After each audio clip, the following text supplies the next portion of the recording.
Para a palestra de hoje, teremos como reflexão o tema Evangelizar é Viver.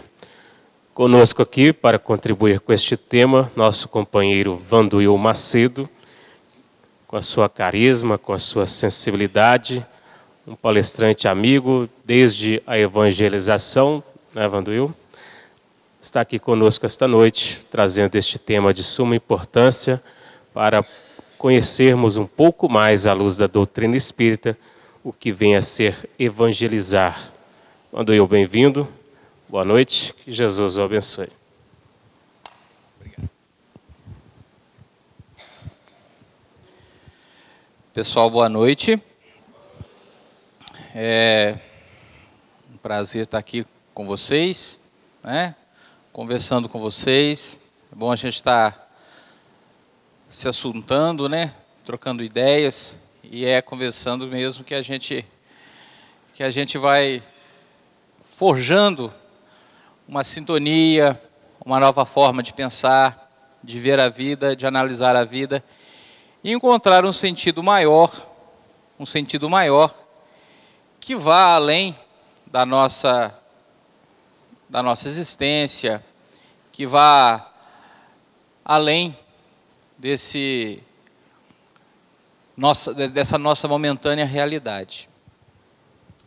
O tema de hoje, Evangelizar é Viver, tem uma profundidade, uma raiz muito grande, muito bonita, e para a gente realmente entender o que é evangelho, evangelização e evangelizar, a gente tem que buscar uma série de conceitos e muitas das vezes esbarrar na própria história, certo? Na própria história.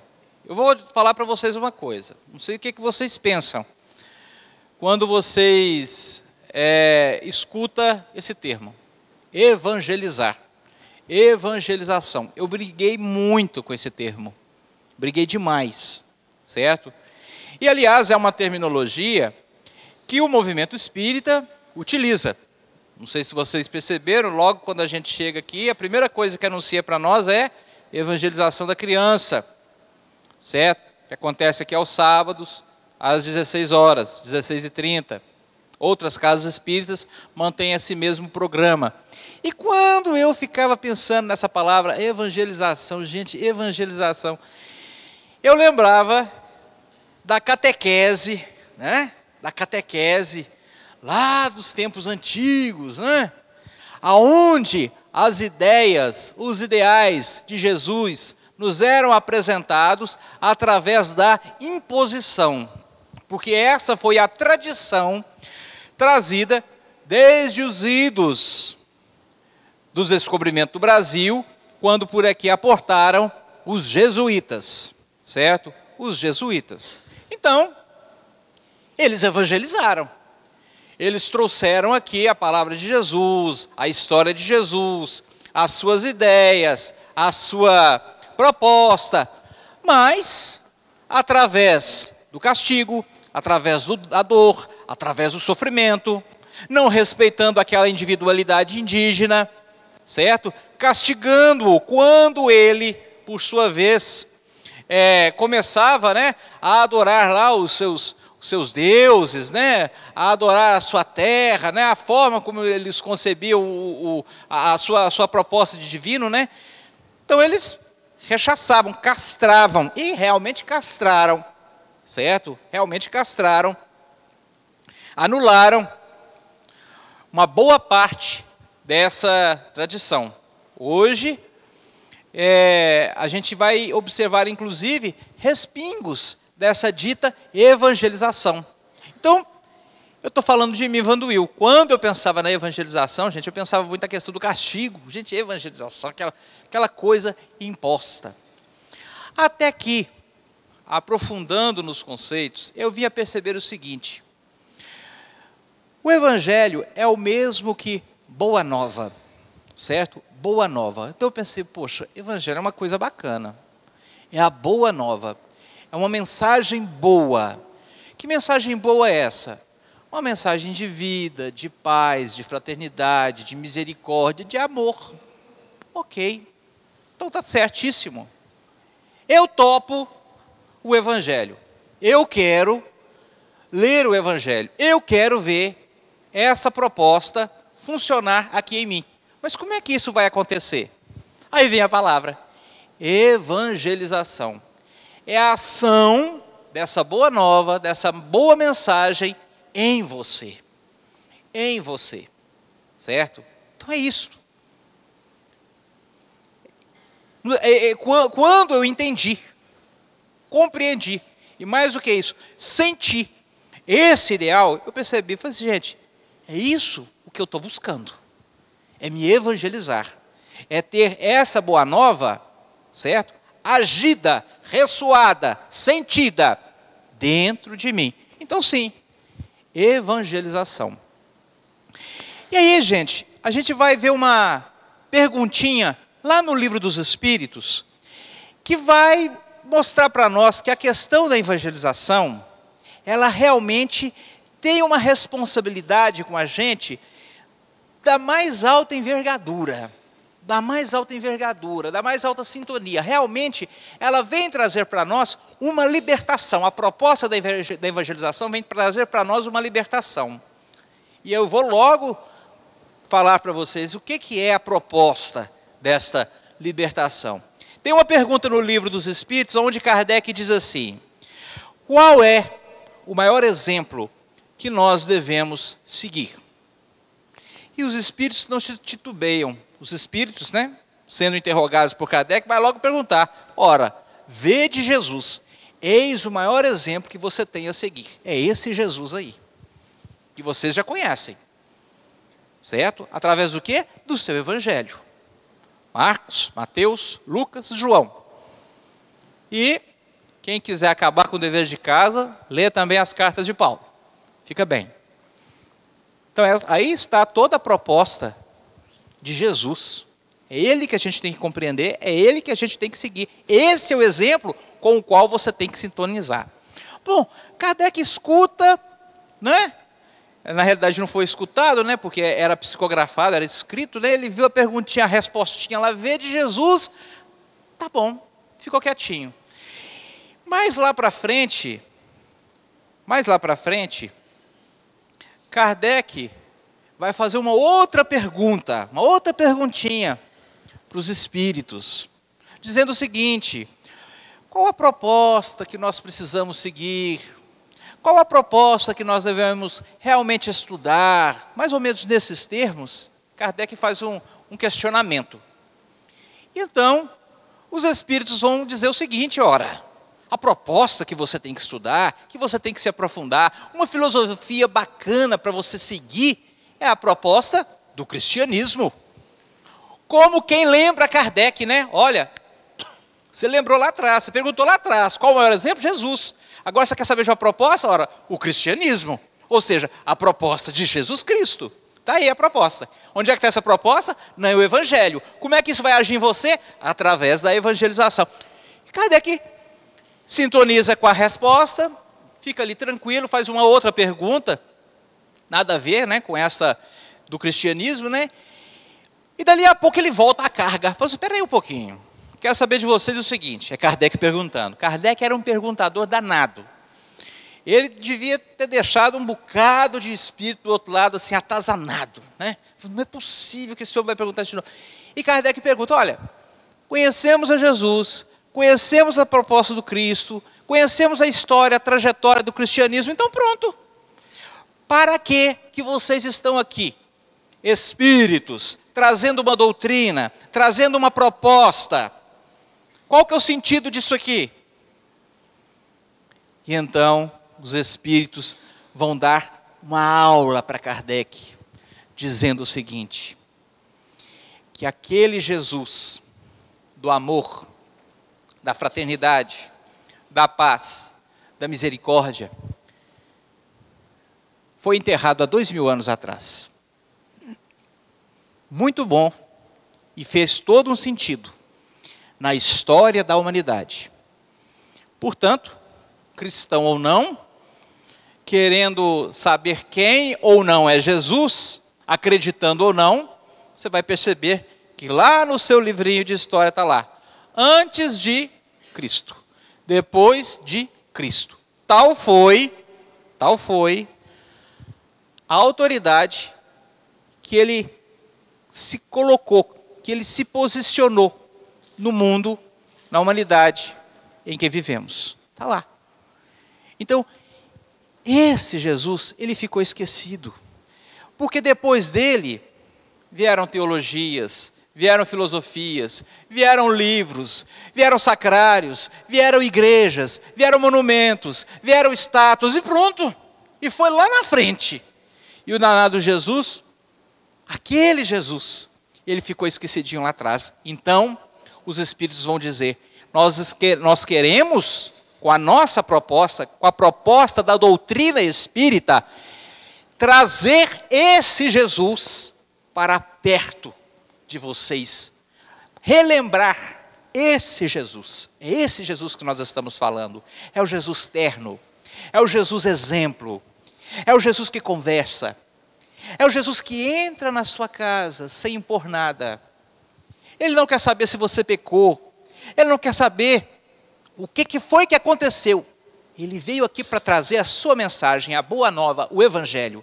É assim que aconteceu com Zaqueu, é assim que aconteceu com Maria de Magdala, é assim que aconteceu com o Bartimeu, o cego. Senhor, cura-me. Senhor, cura-me. Senhor, cura-me. E Jesus andando. E o cego atrás gritando, Senhor, Senhor. Até que os seus apóstolos, os discípulos que estavam com Jesus ali na hora, disseram, Senhor, manda o homem embora. Não é possível que a gente vai fazer uma caminhada dessa com esse sujeito gritando aqui no nosso... Cura-me, cura-me. Jesus para, estatela, volta, chega até o cego Bartimeu e diz, olha, que queres que eu te faça? Jesus devia estar de brincadeira, né? O cara já era cego. Já estava ali atrás dele, né? Aquele sofrimento todo, pedindo para ser curado. E ele, que queres que eu te faça? Mas o cego, como dizem muitos dos meus alunos, né? Ele não perdeu o rebolado. Virou para Jesus e disse, Senhor, que eu veja. E Jesus, na sua imensa ternura, de compreendendo a vontade dele, disse, pois eu quero que você veja. E ele então passou a ver. O Espírito Emmanuel, mais tarde, através de uma psicografia de Francisco Cândido Xavier, vai dizer que essa cegueira física era muito mais do que simplesmente uma cegueira ocular. Significa também a nossa ignorância, muitas das vezes, cegos nas sombras dos nossos vícios, dos nossos defeitos, das nossas dificuldades, da nossa mágoa, da nossa chateação.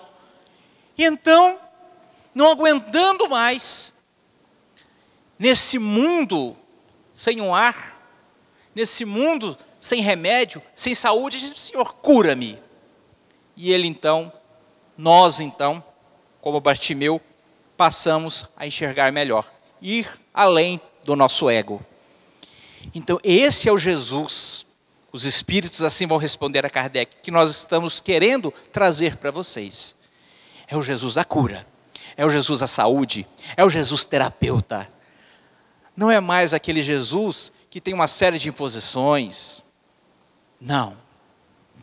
A única proposta, e não é uma imposição, é um convite que Jesus faz, é amai a Deus sobre todas as coisas e ao teu próximo como a ti mesmo. Pronto, é a mensagem que ele trouxe. Existem 4 evangelhos, existe uma série de cartas de Paulo e de tantos outros apóstolos, só para explicar isso, que nós devemos amar. E uma série de livros, de teologias, de religiões, de filosofias, para quê?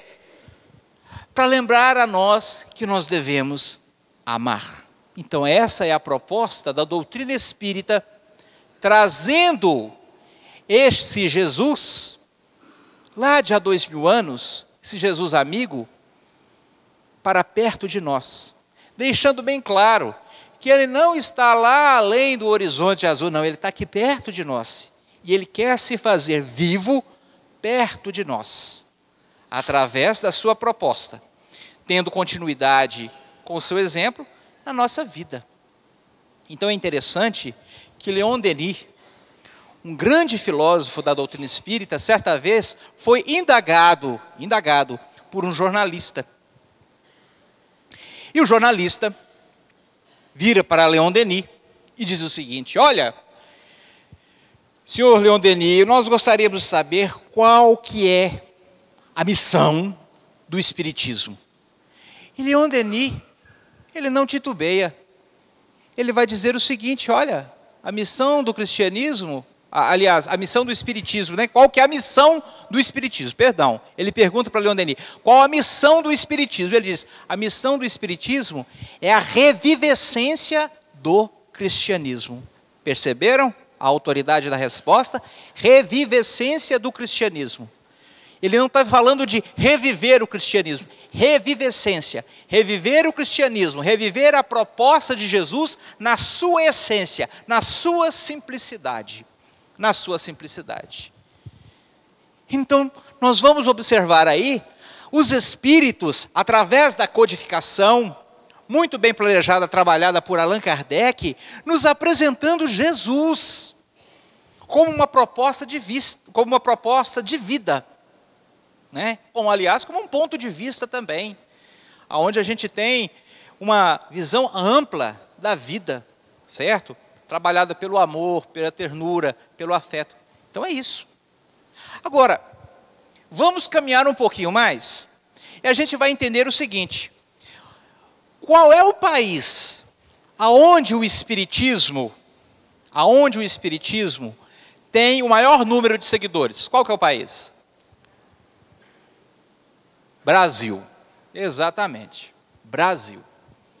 E o Espírito Humberto de Campos ainda vai mais longe, vai falar assim, Brasil, coração do mundo, pátria do Evangelho.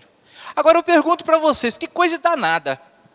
Se o Espiritismo nasceu lá na França, porque Allan Kardec era francês, e toda essa codificação foi planejada em Paris, na França, por que ela não ficou na Europa? Ou, aliás, que viesse para o Brasil, mas por que ali não teve o maior número de seguidores? Por que ali ela não se regimentou? O que foi que aconteceu ali? O que foi que aconteceu ali? Por que ela não continuou lá? Os espíritos vão nos responder o seguinte, que a proposta nasceu ali, mas precisava de um solo propício para isso. Que solo é este? Por incrível que pareça, é o Brasil. É o Brasil. Ah, o Brasil problemático, o Brasil que está no meio do caminho, o Brasil isso, o Brasil aquilo, porque a gente reclama bastante do nosso país, né? E não percebe que essa terra, ela é sagrada. E ao nos albergar, ela não está albergando simplesmente uma pessoa que está aqui vivendo essa realidade, não.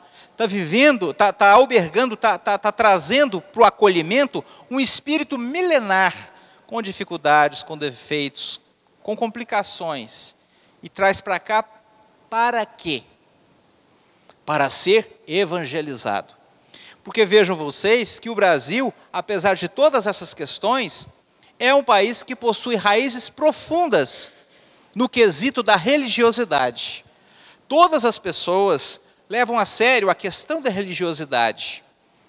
Se são seguidoras ou não, sempre estão dizendo por aí, eu sou espírita, eu sou católico, eu sou evangélico, que é uma coisa que não é se levado tão em consideração em solo europeu. Mas aqui nós já vamos observar, nesse país miscigenado, onde várias culturas se entrelaçam, dão as mãos, um solo propício para que essa proposta espírita, que nasceu lá como ciência, como filosofia, finque raízes aqui como religião, como evangelho. Portanto, vocês podem observar que o trabalho de Francisco Cândido Xavier é uma sequência tranquila daquilo que Allan Kardec iniciou na França. Só que Chico Xavier, o médium Chico Xavier, né, juntamente com toda uma equipe de espíritos, Emmanuel, Humberto de Campos e tantos outros, vai falar também que esse espiritismo, ele é evangelho, ele é Jesus, ele é cristianismo, ele é evangelho e tem uma proposta, evangelização, que isso seja trabalhado em nosso coração, acima de tudo, ao nosso dispor. Ok? Então pronto. É isso que eu queria deixar bem claro para vocês. Agora, eu quero que vocês direcionem os pensamentos de vocês para o ano de 1909, numa cidadezinha chamada Sacramento, pouco para frente ali de Araxá, um pouco antes de Uberaba. Lá em Sacramento, nasceu um companheiro chamado Eurípedes Barçanufo. Eurípedes Barçanufo era católico, de família cristã, nos moldes da religião católica apostólica romana. Falando rapidamente, Eurípedes vai entrar em contato com a doutrina espírita e ele vai perceber nesse espiritismo algo mais do que simplesmente uma proposta de entender que nós somos espíritos e que viemos de um lugar para a Terra, reencarnando com um objetivo, com um compromisso e retornaremos para a nossa verdadeira pátria, a pátria espiritual. Eurípedes Barçanufo, que se tornou espírita, deixou de ser católico e se tornou espírita, ele percebeu que ali existia uma proposta educativa, que ele chamou então de evangelização dos espíritos. Evangelização do espírito. É você se educar espiritualmente falando. E educar-se espiritualmente falando não é simplesmente tomar água fluidificada, tomar o passe, escutar palestra. Não. É você contextualizar isto na sua vida. Eurípedes traçou toda uma linha metodológica, didática e fundamentou isso através de um colégio que ele fundou, o primeiro colégio espírita do mundo, que está lá, hoje é museu, na cidade de Sacramento. Colégio Allan Kardec. Ele trouxe essa proposta. E o interessante é que a proposta, a didática que ele trouxe, era muito semelhante à proposta e didática com a qual Allan Kardec tinha conhecimento, porque era uma proposta construtivista. Era uma metodologia do diálogo. Gente, eu estou falando de 1909, onde a palmatória era algo seguido em todas as escolas. Alguém, por acaso, já ouviu falar de escolas antigas, aonde que o castigo era ficar de joelho em cima do grão de feijão, grão de milho, não sei? Alguém, por acaso, já ouviu falar de castigos físicos que aconteciam nas escolas? Pois é, essa coisa bárbara acontecia no final do século XIX, início do século XX, acontecia. Se acontece hoje é crime, tem que ser denunciado. Mas naquela época isso era aceitável. Mas Eurípedes Barçanufo, frente à proposta da doutrina espírita, percebeu que havia uma metodologia que ia além da violência, ela se chamava amor. E era aplicado através do Evangelho de Jesus, portanto, evangelização. Então, existia estudos, cursos do Evangelho nesse colégio, o Colégio Allan Kardec. E era analisado toda uma sociedade, toda uma vida histórica, biológica, física, química e assim por diante, sob o enfoque de Jesus. Então, era muito comum Eurípedes, nas suas aulas de botânica, pois ali havia, né, esse curso, né, nas aulas de ciências. Então ele falando, né, sobre uma semente que ali se desenvolvia, germinava, fincava suas raízes, transformava-se em uma determinada flor. Então ele fazia uma comparação entre esse estudo botânico, biológico, com o crescimento do amor em nós.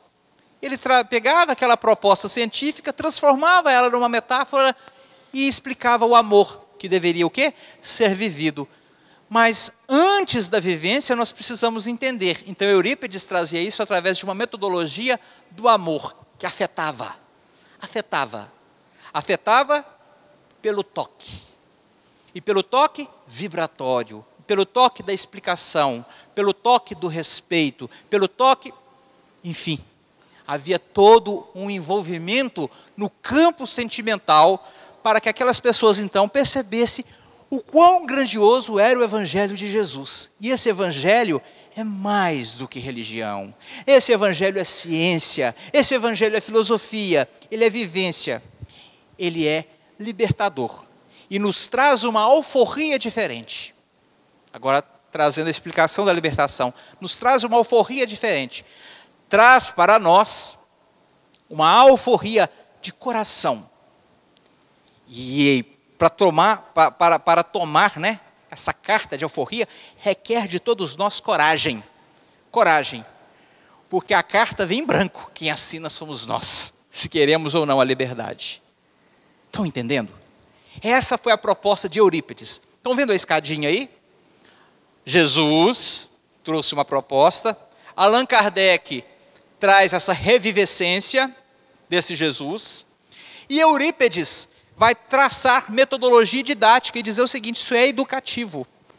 Vocês me perguntam o seguinte: como é que Eurípides sabia disso? Como é que ele, sem saber a metodologia de Kardec, a única coisa que ele tinha conhecimento era dos livros da codificação, mas ele não sabia dessa metodologia, dessa proposta educativa que Allan Kardec já tinha conhecimento. E tinha conhecimento porque Allan Kardec foi aluno de um famoso professor chamado João Henrique Pestalozzi, que tinha uma escola chamada o Colégio de Yverdun, e ali João Henrique Pestalozzi já trazia essa proposta do Jesus libertador, do Jesus educativo. Kardec, tocado por esse professor, ele teve ali o seu coração e o seu intelecto já predisposto para receber a proposta espiritual, que ele vai deixar isso bem trabalhado na codificação. Nós vamos saber, inclusive, o seguinte, que Eurípides Barçanufo, numa reencarnação anterior, conheceu a João Henrique Pestalozzi. Eurípides Barçanufo havia sido João Gaspar Lavater, um famoso médico, e que sofria perseguição política. Ele foi amigo desse João Henrique Pestalozzi. Desencarna, vem a proposta de Kardec e reencarna, então, em Sacramento, Minas Gerais. Um pouco antes, né, de Chico Xavier começar o seu trabalho. Olha só que interessante. Então, tudo aqui, em solo brasileiro. Eurípides traz essa proposta da evangelização. Tudo isso, gente, tudo isso é trabalhado, é tramitado, é combinado, é acordado no mundo espiritual. E vai fincar raízes aqui, no plano terreno. Isso é fantástico. Eu não sei se vocês gostam, né? Estão gostando dessa viagem, mas eu acho fantástico saber disso, porque ninguém aqui é órfão. Todos nós aqui pertencemos às mãos de um Deus que é Pai, que não é padrasto. Aliás, tem muito padrasto que é pai, desculpa. Mas deixa para lá, eu estou querendo falar do Pai. Certo? Então é interessante a gente perceber isso. É interessante. A todo momento, como já dizia o grande Albert Einstein, existe um milagre acontecendo, o qual muitas das vezes não percebemos em um primeiro momento. Frente a isso aí, é que nós estamos falando que evangelizar realmente é viver. É colocar esse evangelho na nossa vida.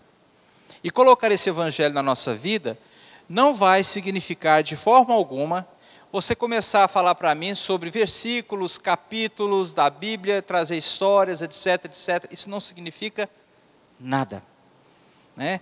Nós, às vezes, observamos companheiros, aliás, movidos pelas melhor das boas intenções, né? Quando indagado ou perguntado alguma coisa, olha, é só você ver lá no capítulo tal de Mateus, versículo, e fala tudo. Se bobear, ele fala até edição. Mas a edição tradução é, né?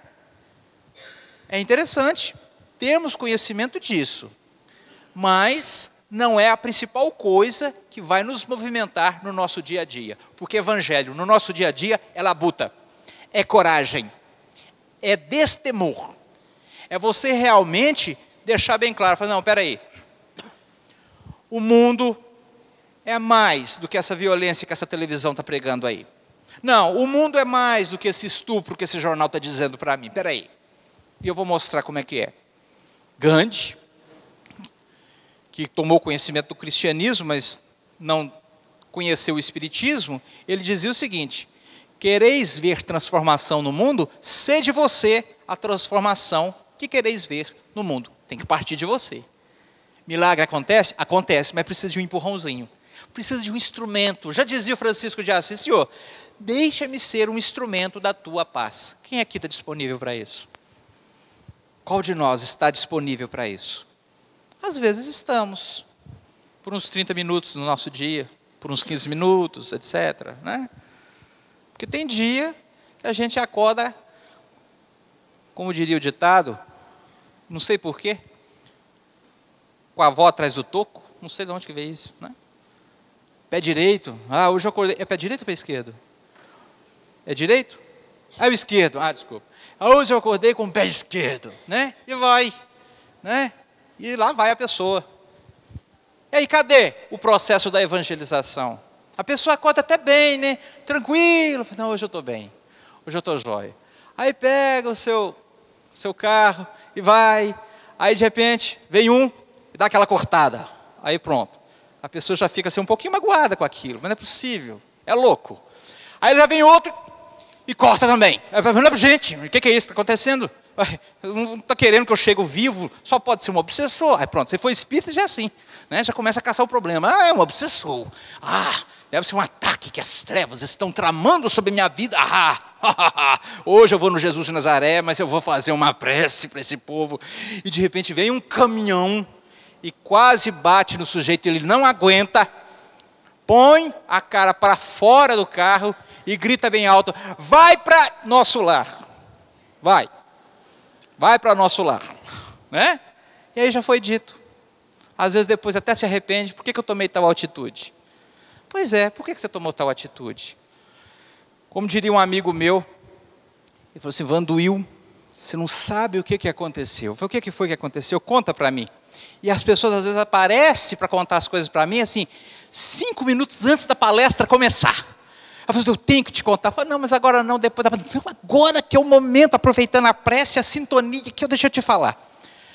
Aí vem e me conta, eu falei assim: você não acredita que eu estava domingo no meu carro, ali, perto da praça do santuário. Eu estava ali e de repente eu vi a minha vaga. E quando eu fui para entrar na minha vaga, veio outro carro e pegou. Eu não aguentei. Foi no impulso. Saí do carro, né? Fechei, fui lá e comecei a bater no carro. É minha vaga, é minha. E o sujeito lá dentro: eu vou sair daqui, vou te dar na cara. Vem cá. Aí de repente, o rapaz contando para mim: Vanduil, eu parei. Eu me estatelei. Fiquei paralisado. Eu falei assim: por quê? O que foi que aconteceu? É porque eu me lembrei que no carro estava a minha família, esposa e 2 filhos, assistindo tudo de camarote. Aí eu voltei para o carro, quietinho, fechei a porta e disse, deixei a minha vaga para lá, né? Dei ela por caridade para uma outra pessoa e fui fazer um outro programa, mas muito envergonhado. Poderia ser cômico se não fosse trágico. A gente traz, né, até para amenizar a situação. Mas o que a gente está falando de evangelho é isso mesmo.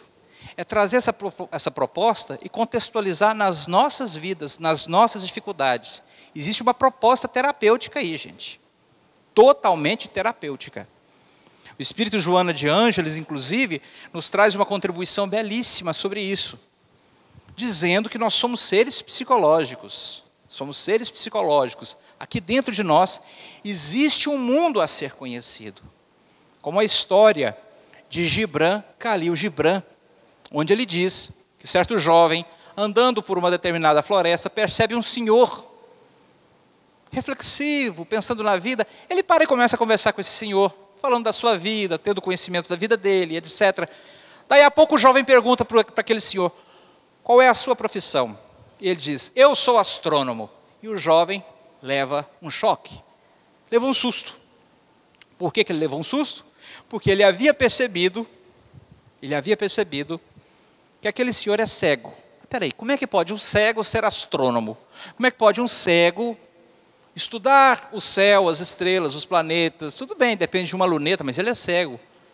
Como é que ele vai fazer isso? Ele não aguenta e pergunta: olha, senhor, me desculpa, mas como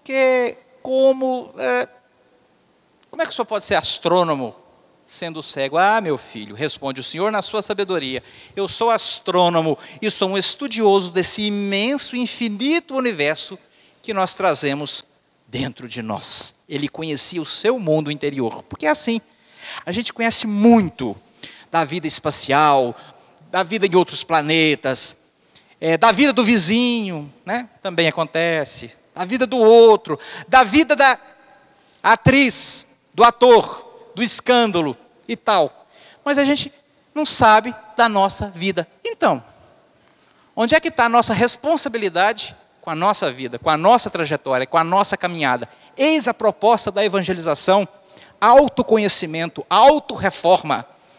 Perceber que esse mundo aqui dentro precisa ser conhecido. Existem diversos planetas a serem habitados por esse sentimento chamado amor. Um amor libertador, um amor saúde, um amor cuidado, um amor afeto, um amor corajoso, um amor proteção.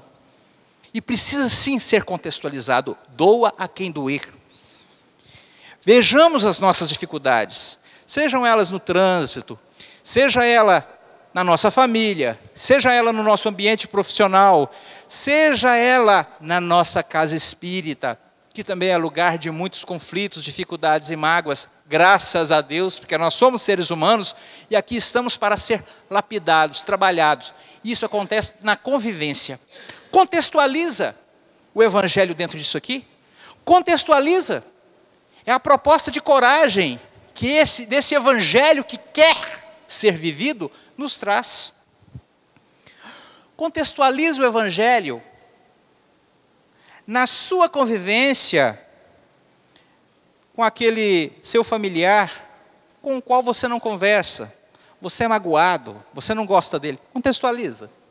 Contextualiza o evangelho lá no seu ambiente profissional, com aquele chefe, com aquele amigo de trabalho que tem inveja de você, que te maltrata, ou vice-versa, porque nós também invejamos, não é? Eu sei que a minha grama é verde, mas não sei porque a do vizinho é um pouquinho mais do que a minha. Então, assumir esses sentimentos para nós é difícil.